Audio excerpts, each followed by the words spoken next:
Olá, bom dia, boa tarde ou boa noite, bem-vindos a esta que é a vossa 11ª lição. E efetivamente aqui naquilo que é esta oficina, a oficina do terapeuta ou da terapia, temos estado muito focados no eu, no tu, na questão da dor e do prazer.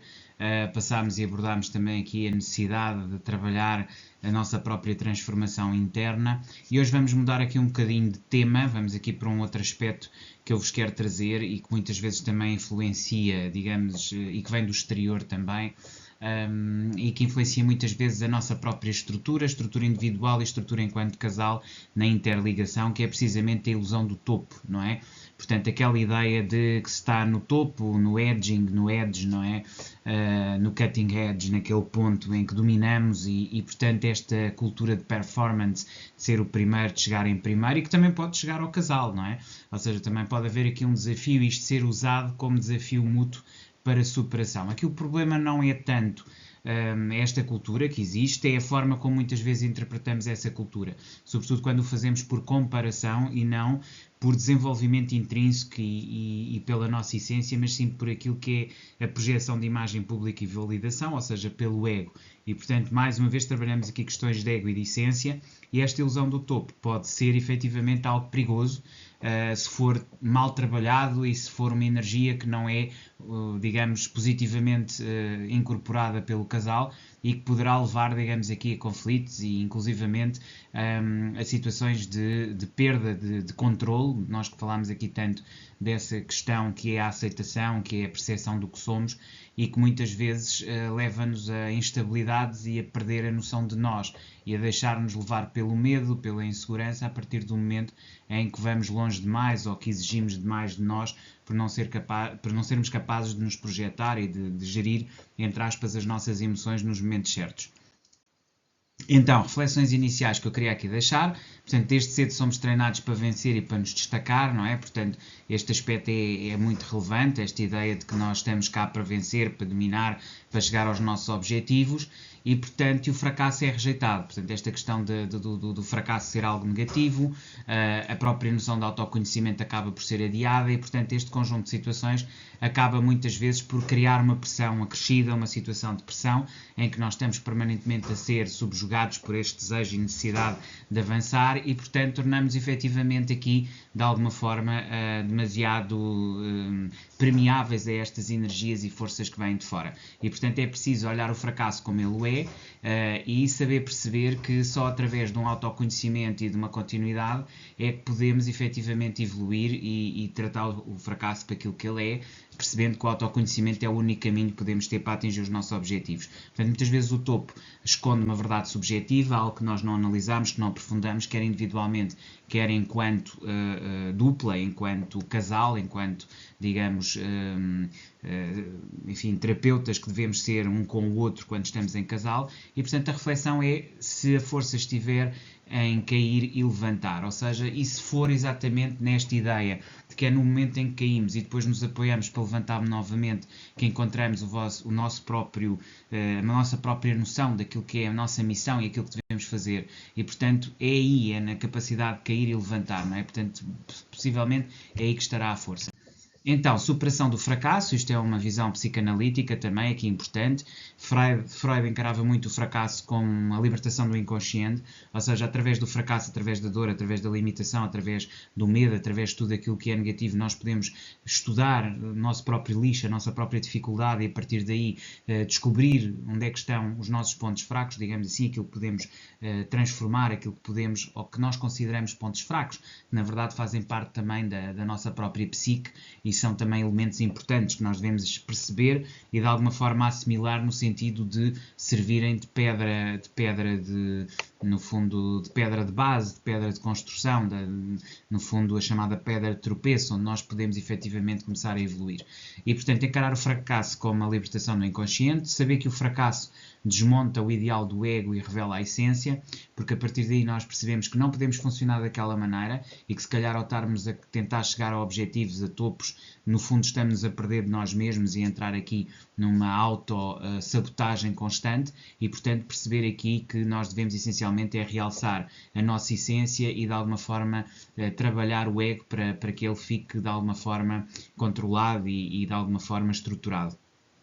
O topo pode ser uma defesa contra um olhar interno, ou seja, muitas vezes esta necessidade de subir ao topo, de estar no topo, pode ser na verdade um reflexo de uma vontade de nos contermos a nós mesmos e, portanto, também olhar aqui para o topo como sendo uma defesa ou uma forma de autossabotagem, já que nos colocamos sobre imenso stress, sabemos que vamos fracassar e isso é uma forma de não fazer um trabalho honesto. Portanto, aqui, listar 3 fracassos, identificar expectativas irreais, refletir sobre as aprendizagens que isso pode gerar e, no fundo, aprofundar mais essa mesma capacidade e essa mesma possibilidade para superação.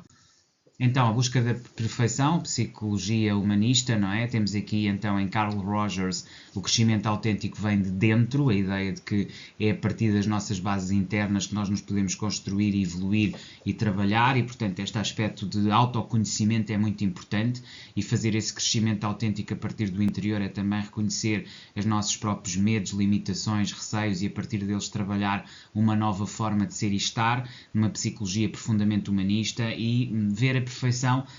não como algo em si mesmo que se atinge e que aí se parou, mas como algo em perspectiva, um pouco como aquela ideia do Matthew McConaughey, em que ele diz que a cada novo papel que ele atinge um determinado platô ou nível, projeta para o nível seguinte, ou seja, que verdadeiramente estamos sempre atrás, como o coelho atrás da cenoura, de um melhoramento constante e nunca paramos propriamente de fazer evolução. Portanto, reescrever metas focando a motivação intrínseca, perceber no fundo o que é que nos motiva em termos de valores e essência, aquilo que dentro de nós nos faz crescer e ser maiores, e depois querer ser promovido, querer crescer para ter impacto a partir do interior, daquilo que verdadeiramente sentimos, e a partir daí formarmos e estruturarmos de uma forma autêntica, verdadeira, que não faz, digamos assim,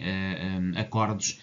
de forma a anular a nossa própria realidade, a nossa própria essência, apenas para gratificações momentâneas ou para validações que na verdade são externas, não é? Que esta ideia de que a validação externa mira à congruência interna é muito importante, não é? Muitas vezes somos motivados não pela nossa essência, mas sim por situações espúrias e que acabam por ser pouco consistentes, apenas porque não estamos centrados em nós e porque não vemos verdadeiramente aquilo que queremos tirar de cada situação. Então é muito importante nós fazermos esta reflexão, redirecionarmos o foco para aquilo que realmente queremos e crescermos a partir dessa constância. A reprogramação mental através da programação neurolinguística, já falámos aqui muito da capacidade de perceber as nossas experiências negativas do passado, traumas de infância, a partir deles nos reconstruirmos e ressignificarmos esses mesmos momentos. Mudando a linguagem interna, mudamos necessariamente os resultados, é sempre aquele princípio de sentimento e emoção, a partir daí pensamento,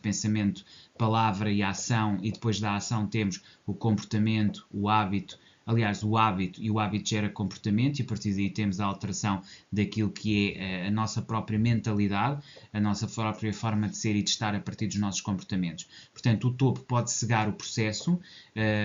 onde ocorre a transformação, ou seja, às vezes o correspondermos a expectativas externas e queremos preencher tanto aquilo que esperam de nós faz com que estejamos fechados ao nosso próprio processo de crescimento e transformação e nos estejamos a limitar àquilo que nós verdadeiramente, ou a fazer limitações àquilo que verdadeiramente nós podemos atingir quando nos soltamos. Aqui um exercício, identificar uma crença limitante e fazer uma reestruturação. Já expliquei um bocadinho o que é que são crenças limitantes e o que é o trabalho de reestruturação através de linha de tempo, a capacidade de significar com âncoras. E depois, aqui 2 exemplos para vos ajudar ou para terem aqui um ponto de apoio neste exercício, que é preciso ser melhor em quê? A minha evolução é suficiente ou efetivamente existe aqui algo que eu ainda preciso fazer em mim e que eu sinto a partir da minha essência que eu terei que trabalhar e que terei que evoluir. Portanto, serão um bocadinho estas as perguntas que poderão orientar-vos no exercício. Depois, a ruína como etapa de transformação, e este é um aspecto que eu acho que é absolutamente basilar aqui na oficina do terapeuta. Os terapeutas ou o terapeuta trata muito e trabalha muito com a ruína e com a ruína enquanto base, enquanto esteira para uma transformação e para uma evolução e, portanto, perceber aquilo que somos, a forma como estamos, como sendo uma etapa e a própria ideia da ruína ou de estarmos mal ou de não estarmos completamente estruturados pode ser vista como, lá está, uma pedra de tropeço a partir da qual começamos a evoluir, a conhecer-nos melhor, a transformarmos e a chegar a objetivos. E, portanto, escrever sobre a nossa ruína enquanto etapa de transformação e pegar no texto propõe quebrar-se e destruir-se e reconstruir-se a partir daquilo que são as nossas próprias limitações intrapsíquicas, que nós somos capazes de identificar e de alguma forma dialogar. Depois, identidade fragmentada, que abre um espaço para o eu novo ou para o novo eu, que é um eu que se percebe, que se entende, que fala consigo mesmo e que dialoga também com o outro e com os pontos do outro e que acaba por estabelecer aqui uma sinergia de transformação e de evolução. Qual é que é o exercício? O que é que preciso deixar ruir? O que é que deixei de construir? Ou seja, o que é que eu abandonei para uma estrutura essa que eventualmente terá que ruir e que é preciso deixar ruir para reconstruir ou voltar de alguma forma àquilo que era uma construção que tinha sido deixada a meio nesta nova tentativa de ir atrás daquilo que não era essência, mas era ego. Consolidação da jornada. O crescimento não é topo, é curva contínua, portanto nós percebermos que basicamente não existe um ponto de paragem ao qual nós chegamos, precisamente aquele pensamento do Matthew McConaughey, sempre que eu atinjo uma meta há uma meta seguinte e quando atinjo essa meta seguinte há outra, e eu estou sempre a querer melhorar-me e a querer chegar mais longe, a querer sentir-me mais contente, mais em contentamento, não propriamente em felicidade. A felicidade é algo que desaparece, que é momentâneo, que está associado à satisfação de validações, prazeres e situações momentâneas, e o contentamento é algo constante. Ainda não atingi o objetivo, mas estou feliz, estou contente naquilo que estou a fazer, sinto-me preenchido, sinto-me bem no processo de chegar a... Porque se nós formos a ver, a nossa vida é 90% processo de chegar a... Mais do que ser, é processo de chegar a, é a transformação. Obviamente, de vez em quando temos milestones, temos, digamos, momentos em que atingimos determinado tipo de objetivos, e isso é muito importante para nós, mas nós estamos sempre em processo contínuo, ou seja, o que o importante é nessa construção, nessa continuidade, emocionalmente, não só para nós, mas para o outro, e o terapeuta trabalha muito isso, sermos capazes de nos manter na corrida, digamos assim. A força está em estar presente e relacionar-se constantemente, e então viver o ciclo, cair, refletir, levantar-se e fazer isto sempre de forma sucessiva. Porque sempre que nos levantamos de forma diferente, de uma forma mais consolidada, mais estruturada. Portanto, cair, refletir e levantar-se de forma diferente.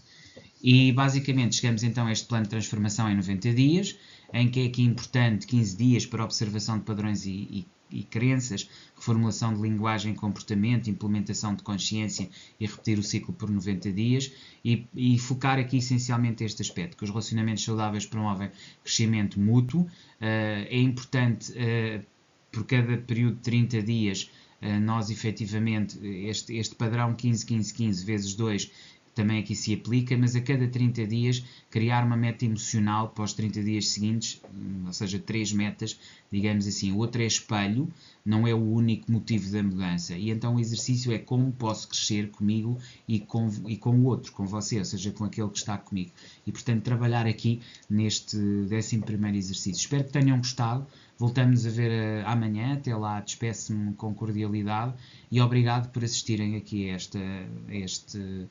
episódio, mais esta lição, digamos, desta oficina do terapeuta de topo e aqui da oficina do terapeuta. Até amanhã. Obrigado.